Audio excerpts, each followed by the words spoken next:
This is an Ice Guys Patreon exclusive. It's another NHL team season preview video, 32 teams in 32 days here on the Ice Guys. Ian Cameron, Alex B. Smith, and Dana Lane with you to talk Tampa Bay Lightning here on this preview video. And the Tampa Bay Lightning are a very interesting team to talk about. One of the teams that Dana was with us to preview was the New Jersey Devils, and we talked in that preview video that their futures price is a little out of whack as far as to win the Stanley Cup. You could argue that in the opposite direction, maybe the Tampa Bay Lightning futures price is a little bit out of whack. And yes, we do think of this team as maybe the window closed or closing with the franchise. And obviously we saw the fallout of the Steven Stamkos era coming to an end. Pretty inexplicable, hard to fathom how it could end the way it did with just such a lowball contract offer from Julien Brisebois and the management team of the Tampa Bay Lightning to the heart and soul of the franchise, the face of the franchise. He's been there from day one, captain for many years. Then all of a sudden it ends like that, with going on the cheap with a guy that's been blood, sweat, and tears for this organization, multiple Stanley Cup wins. No wonder the fan base is upset, but it did end. They do part ways with Steven Stamkos, and it will be a loss both internally in the dressing room and obviously what he can provide on the ice. But it's still obviously a team that, is going to be able probably in their top six to have a pretty good group. And, of course, they bring in Jake Gensel to fill the void from the Carolina Hurricanes. And they're still going to be, in my opinion, a team that's going to have one of the best top lines in the NHL if they do indeed go forward with Braden Point, Nikita Kucherov, and Jake Gensel as their top line, which it looks like it will. But there are question marks in the forward group beyond that. These aren't the days of the Lightning a few years ago when they were winning the Cup, where they had one of the best third lines in all of the NHL with Coleman and Yanni Gourde. And that was such a great third line that year for them. And they don't have quite the depth up front that they did. And yes, I like Hagel, Cirelli. They're going to roll the dice and buy low on a guy like Cam Atkinson, brought in from the Philadelphia Flyers, coming off just a dismal season, and we saw how that went. And even a guy that he knew very well in John Tortorella back to the Columbus days, and still it ended up seeing his ass stapled to the bench, throughout the course of last season with the Flyers. So obviously a tough season for him. He's been marred by injury the last couple of years. So it is kind of a buy low here on Tampa, hoping that Cam Atkinson, a change of scenery, being in a winning culture here with the Lightning, can help bring back the glory days of Cam Atkinson's offensive game, clearly hoping for better than the, unfortunately, really horrendous offensive numbers he put up last year with the Philadelphia Flyers. You have Connor Sheary. You got one of my favorite third-line centers in the NHL, quite honestly, in Nick Paul. I love this guy's game. He was a great addition from Ottawa, both ends of the ice, outstanding. He's one of those guys like a Mark Stone a little bit in Vegas, just a takeaway machine, a thief, a puck theft. He's great at it. He's got offensive upside. Really like Nick Paul there on that third-line center spot. What are they going to get from the bottom six? Because there are questions. Mikey Eyssimont, who they got from San Jose last year. Zemgus Girgensson comes in from Buffalo. Luke Glendening and Mitchell Chaffee actually did show a few flashes last year for Tampa Bay. Hopefully he can carry over some semblance of offense for them, too, in that bottom six. The blue line, of course, Victor Hedman becoming the captain. The logical choice, obviously, with Steven Stamkos no longer there. It's probably the only decision to make, to go with Hedman as the captain. Darren Radish, I thought it improved throughout the season with the Tampa Bay Lightning. They bring in J.J. Moser from the Arizona Coyotes. Not going to give you a ton offensively, but 112 blocked shots can be used on the penalty kill and give you that defensive presence. You could say the same about Eric Chernak, very similar type prototype, both of those guys, Moser and Eric Chernak, and there's probably a good chance that they are paired together. Nick Perbix, I'll be honest, I was not a big Nick Perbix fan early in his career, but you can see he keeps getting a little bit better. But again, he's going to be probably more on the third pair. And they bring back an old familiar face in Ryan McDonough, the veteran from the Nashville Predators, now back with the Tampa Bay Lightning for his second stint with the Lightning. It's not the Ryan McDonough quite of a few years ago, and certainly more of a guy that's known for defense at this stage of his career. So that's going to be the interesting thing with Tampa. I see a lot more sandpaper, stay-at-home defensemen. I don't see a lot of gifted puck movers outside of Hedman. So I'm very interested to see the rush and the transition and getting the rush started from defense to offense this year for Tampa Bay. How does that go with the blue line constructed the way it is right now? I think there's some real questions there with that. I think for Tampa Bay, it's easy to say goaltending for every team is huge. But when you're coming a goaltender that is renowned as one of the best goalies in the NHL and in the world for the last decade, comes off a down season, the likes of which Andrei Vasilevsky had last year, you got to hope he bounces back, because 2.9 goals against and a save percentage at 900 on the nose in the regular season last year is not the kind of numbers we expect from Andrei Vasilevsky. So it's going to be imperative for Tampa Bay to have not only be a playoff team, but make a run in the playoffs, which is something they've really not been able to do here these last couple of years. Bounced by Florida in the first round this past year, bounced by Toronto. Yeah, Toronto hadn't won a playoff series in 20 years, bounced Tampa from the first round 2 years ago. So if you're talking about a team looking to make a playoff run and try to get back to glory, we know they got the coach still to do it in John Cooper. No one's going to debate what a great elite head coach he is. But there's no doubt Andrei Vasilevsky getting back to the Vasi we know well from years past is going to be imperative for Tampa Bay Lightning to ultimately reach their end goal this year of getting back to another Stanley Cup final and or winning it.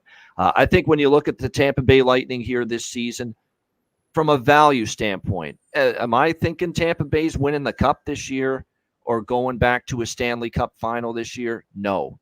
But I'm talking about where they are being priced right now in the betting markets. And I find that with New Jersey, they're way overpriced, way overvalued in the futures market. I actually think for the first time in years, and it's been a while that you can say this, Tampa Bay's a little undervalued as far as their futures price, because you can get them down in the 18 to 20 range to win the Stanley Cup, 18 to 1, 20 to 1. And all you have to do, especially in the Eastern Conference in particular, a very competitive conference, and the Atlantic Division, Jimmy Murphy, who was with us on the Bruins preview, said he thinks it's going to be the most competitive division maybe in the NHL this season, the Atlantic Division.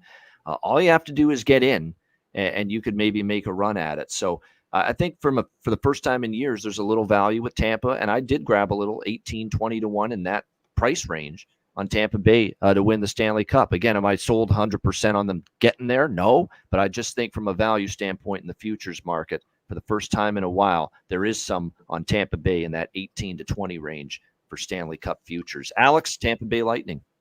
Yeah, this is a team, like you said, that there's definitely some value on for the first time in a long time. And a lot of teams are thinking that the window's kind of closed up for the Tampa Bay Lightning. And for the most part, I would say the window's closing, but I don't think it's completely closed. I think they still have a lot of the key pieces they need to be a top-tier team in the East and in the Atlantic. And it starts with having the coach, like I said, John Cooper, who I think can still get a lot out of the guys that have been around this group for a while, but I think we'll be able to kind of get some energy and spark from some of the newer players. A goaltender in Andrei Vasilevsky, who's looking to have a resurgence year after starting last year, being injured, coming back, still having a hell of a season considering how this team was playing when he returned back from his injuries. And the fact that the injury he's coming off of is being a severe back injury that hampered him right at the beginning of camp. So he didn't even get to practice or work out or do anything. Came in completely cold. Didn't even have starts in the AHL before getting right back to duty. And I think having a superstar player now, having two superstars on that top line, because I think everybody's talking about Nikita Kucherov, and obviously he's the focal piece of this offense now with Stamkos gone. But having a guy like Jake Gensel, who finally knows where he's playing, has his contract all situated, knows what his future is looking like for the next several years, and he's getting paid well to play with Tampa Bay, I think we see him really take a step forward and become one of these top-tier superstars in this league. So I like the pieces that Tampa Bay has. I think there's a lot of futures value. And of all the teams in the league, I have more futures plays with Tampa this year, than I have on anybody else. Starting with Jake Gensel, I like him to have a big season to score 40 goals. I took a shot at that plus 290 available at FanDuel. I have him 100 to 1 to win the Art Ross Trophy for most points, and 200 to 1 shot for him to win MVP.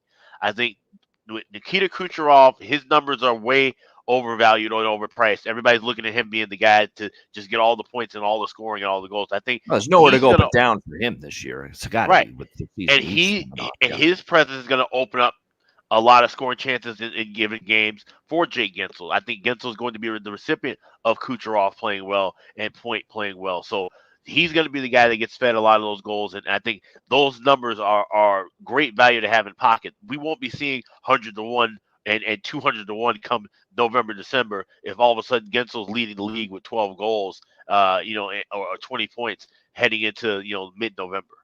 So those are some plays that I'm just trying to just grab good, I think good situation and good price dictate that.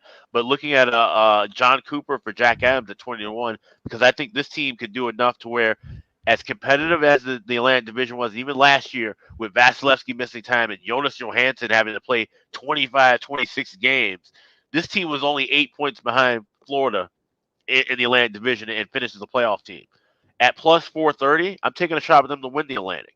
It could be a log jam where there's only 8 to 10 points dividing first through fourth in the Atlantic. Who's to say Tampa Bay couldn't be right there amongst the mix of Florida and Toronto and Boston? If they can, get a full year of healthy Vasilevsky, a full year of if it's going to be a certainly top-heavy offensive group, but if that offensive group can come through and be one of the better forward groups in all of hockey, and we can expect to see, 2, maybe even 300-point guys, 90-point guys out of that top line. I think Tampa Bay can, be another team to have one more year where they really push things in the East. So I like Tampa Bay a lot this year. I think this is their last big chance to make a run. I don't think they make it to the Eastern Conference Final or the Stanley Cup, but I think they certainly can push enough to where they can be a top team during the regular season in the East this season. Yeah, I'll follow up on a couple things you mentioned about the awards props. I like some of them. I like taking those shots with Jake Gensel. I definitely see that. I think there's no value on Kucherov, 100%. It's going to be almost impossible, for him to duplicate the, incredible season that he had last year. I mean, asking Nikita Kucherov, to duplicate 44 goals, 100 assists, 144 points this upcoming season, yeah, that's asking a lot, in my opinion. And I think from my standpoint, the one that I was interested in awards-wise with Tampa Bay was Andrei Vasilevsky, Vezina, at 12 to 1, because now there's some value there. What if he has that huge bounce back year? And this guy knows that he wasn't at his best last year. He'll work extra hard in the offseason to be in that physical, mental mindset to be back to the old Vasilevsky this year. I think 12 to 1 to win the Vezina, which is at FanDuel right now. That's not a bad price. Now, I know, you got to beat goalies like Igor Shesterkin, Sergei Bobrovsky, and Igor Shesterkin, to me, at least last year, took over the number one goalie in the world mantle, at least based on last year. Yes. Igor Shesterkin for the New York Rangers. But doesn't mean Vasi can't get it back, because we pretty much thought Vasi was the number one guy before his down year last year. And one last thing I'll point out about Tampa, too power play reliant last year. That was the one thing that was a problem for them. A lot of their scoring was just making hay on by far the number one power play in the NHL last season, which was almost 2 full percentage points better than the next team as far as the power play. But oftentimes there'd be some lulls, there'd be some droughts, there'd be some problems producing 5-on-5 even strength. That part of their game is going to have to get better this year, 5-on-5. You can't just be power play merchants and expect to be a team that's going to go all the way. Special teams is big, but you need that 5-on-5 production too.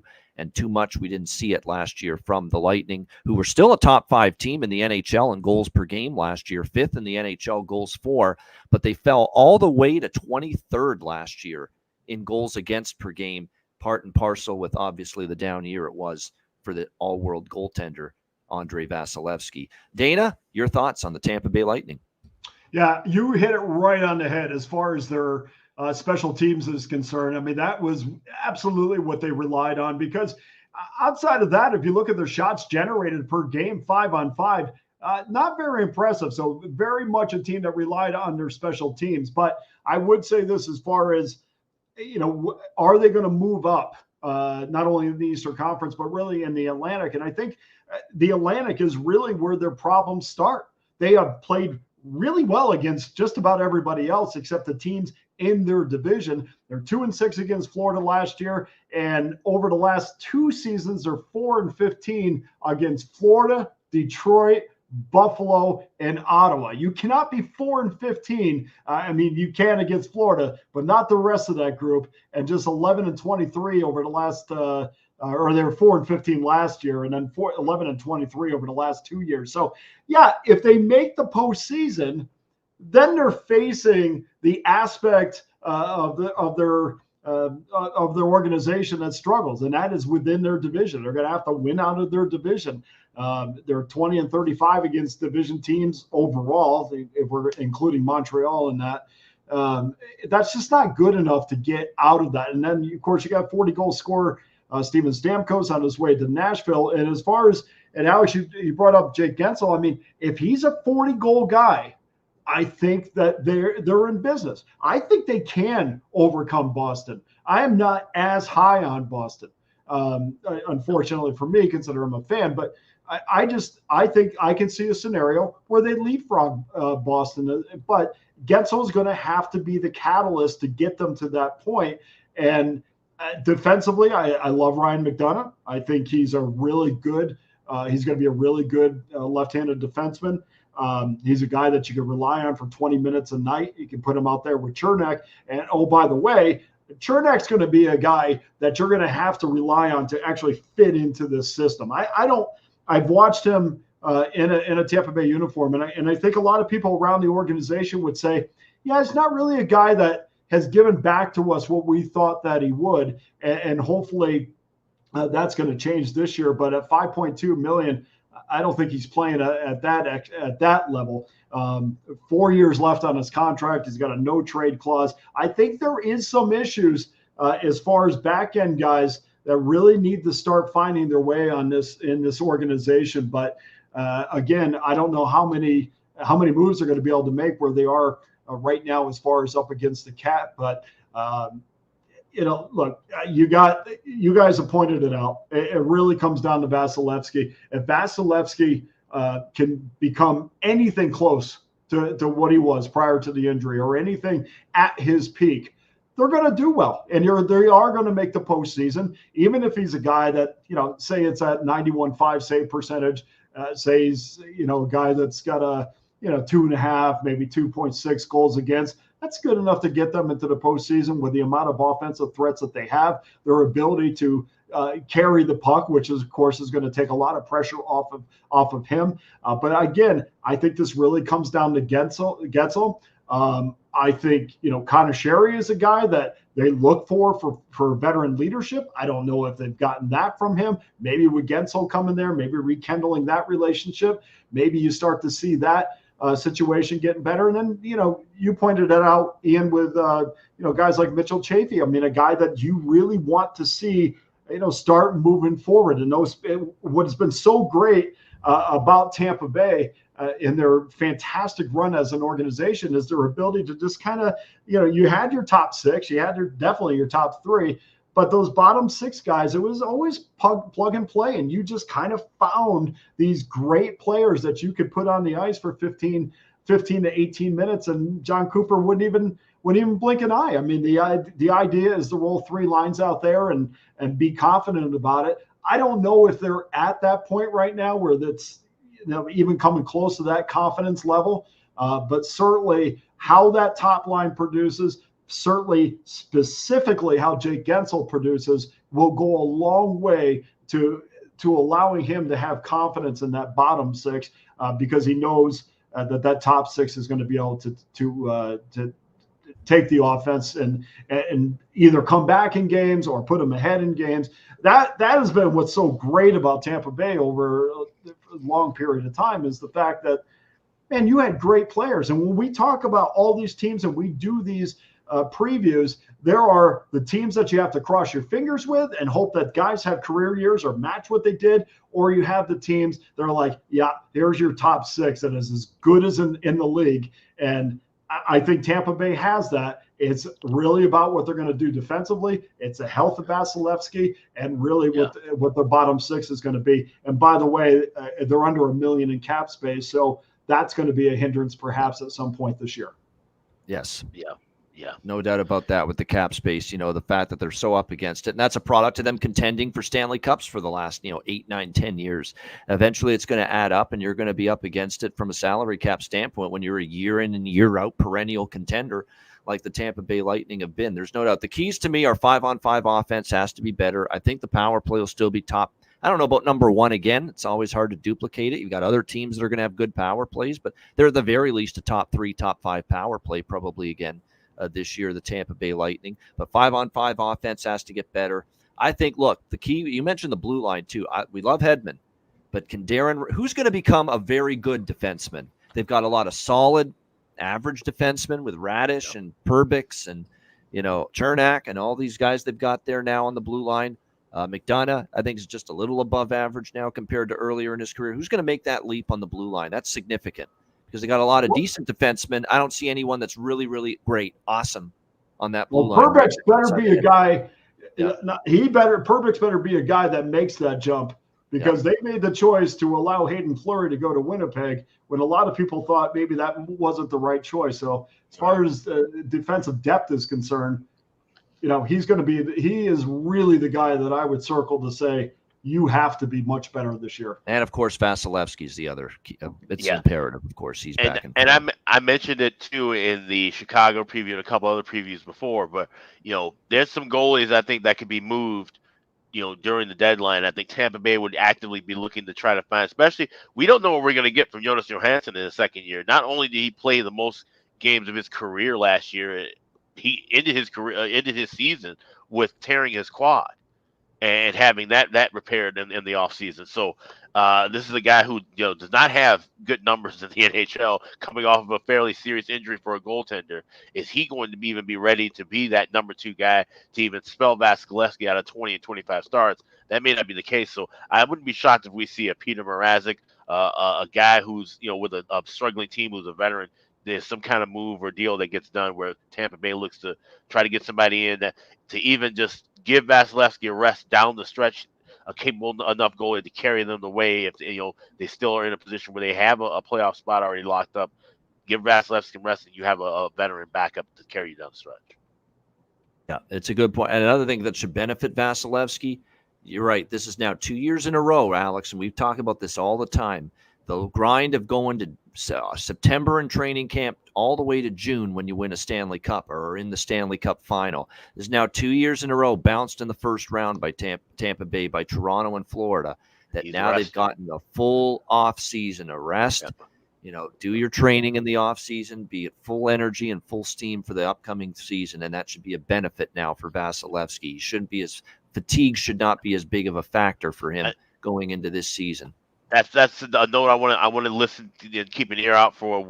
As camp opens, is how's Vasilevsky feeling? He should be feeling as fine and refreshed as he's been in the last 5 or 6 years, considering the workload, the injuries, everything that's going on, the pandemic bubbles year where he really kind of emerged. From that point on, it's just been a whirlwind for him. So for him to be settled in, not have to rehab an injury heading into camp, be fully ready for a training camp. I'd hope that renews some energy and effort with the young guy. Yeah, and he's 30, so there's still some, you'd like to hope if you're Tampa Bay, some good years ahead for Andrei Vasilevsky now that exactly 30 years old. But again, that remains to be seen. But it's going to be an interesting season here for Tampa Bay because, as we know, they've won the Cup multiple times, been to the Stanley Cup final 3 years in a row. But the Atlantic Division still has Boston, Toronto, the defending champion, Florida Panthers in it. For the millionth time, we're going to hold the door open for potential improvement and maybe knocking on the door of the playoffs for Detroit, Ottawa, and Buffalo. That trio.